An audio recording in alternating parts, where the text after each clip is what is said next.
Okay.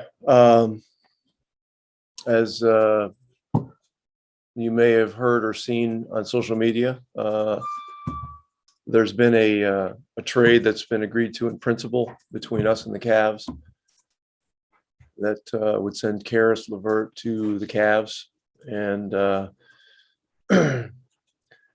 other detailed aspects of it I can't get into, but I do want to say that Caris has been a tremendous young man to work with here, over the past several months for me. He's a very special person. Obviously, he's a very special player. That was in evidence in the Chicago game, where he goes for 42 and a bunch of assists, and just played a tremendous overall game. Before the deal was consummated, I had Caris in my office here in the arena, and Chad Buchanan, our general manager, was on speaker with me in the room, with Caris in the room, and before Cleveland had agreed to the final terms of the deal, we talked to him about the fact that this thing was at the 1 yard line and that it was likely going to happen. We have a very unique situation with our franchise, an agreement between our front office and our players that if a deal like this gets close, that they will talk to the player and let him know so he doesn't see it on social media or something like that. And so Chad and I had that conversation with Caris really about 17 or 18 minutes ago. And he was appreciative.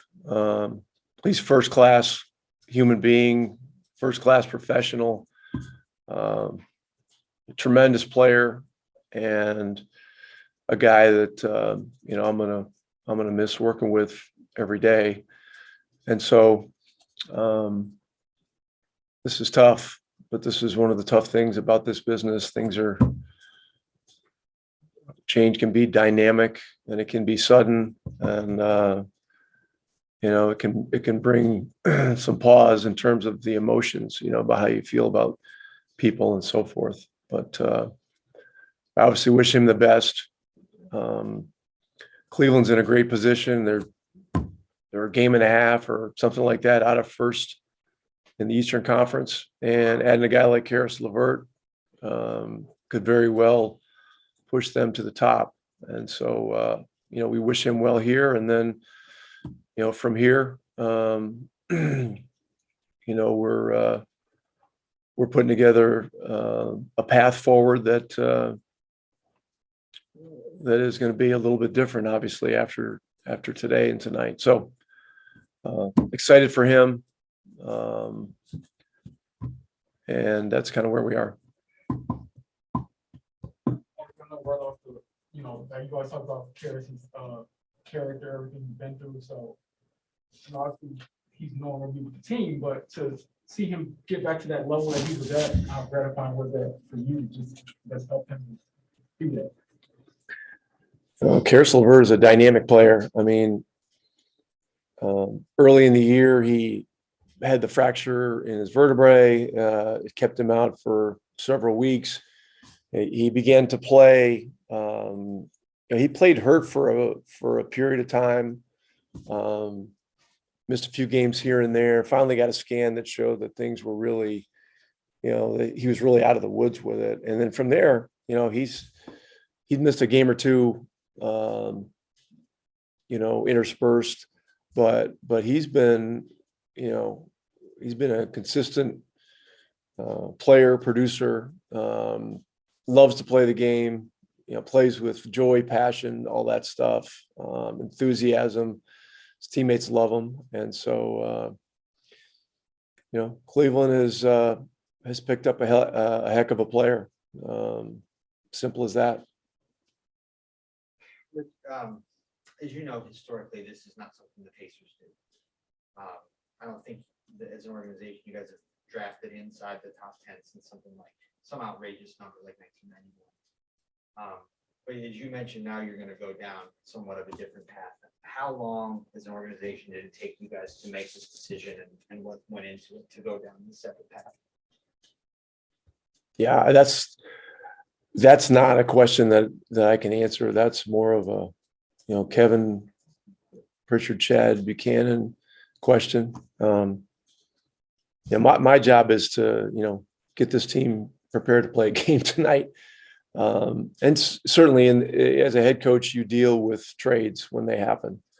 But getting into a philosophical answer to really an involved question it's just not my place at this time. How much time have you spent over the last couple of days doing this kind of stuff, consulting on trades, talking about it, working on it?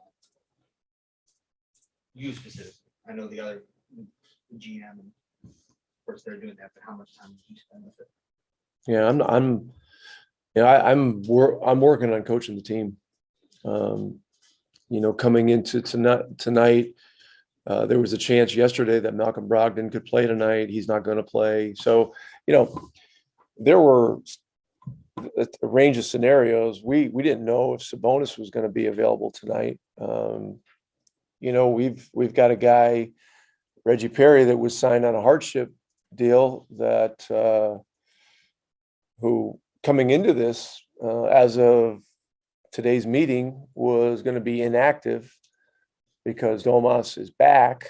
And now with Caris being inactive, I believe he may be active.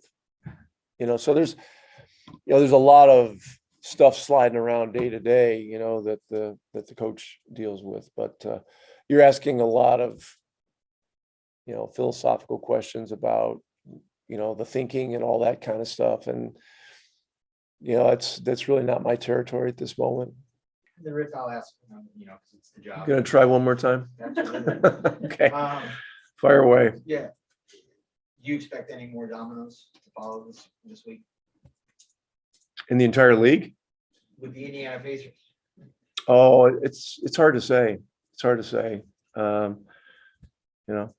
time is it? It's 4:49. I'm trying to get to 5 p.m. And then from there, I'll be trying to get to 5:15, and we'll just kind of go from there. But it's a dynamic business, anything's possible. And we have veteran players that know that this is a business and these kinds of things can happen. So, but for right now, we're focused on this game tonight. It's a tough game. We just lost, one of our most dynamic players. And so there will be a great opportunity for someone tonight because of that. All right, thanks, everybody.